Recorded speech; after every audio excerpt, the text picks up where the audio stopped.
Welcome and welcome back to Living Hope Mixed Farm Uganda. This is Living Hope Mixed Farm Uganda once again.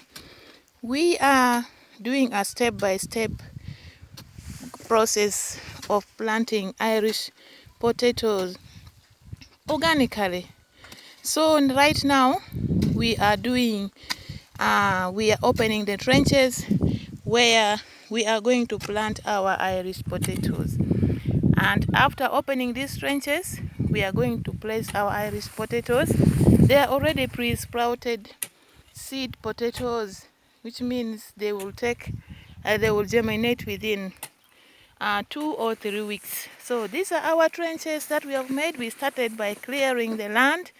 After clearing the land, we loosen the soil to make sure that the soil is loose so that the roots of our potatoes can penetrate and be able to give us big bulbs and tubers. So we are here already opening the trenches where we are going to plant.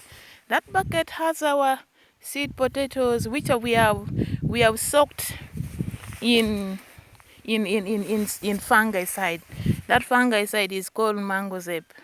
So we are already doing pre-treatment to ensure that our Irish potatoes germinate without fungi in case the seed potatoes were already infected by fungi. So here we are opening our trenches. After opening, we shall put our seed potatoes, we shall add our organic manure. It is in our previous video, please go and watch. And afterwards we shall cover. We shall also weed our Irish potatoes manually because we are not going to apply any chemicals.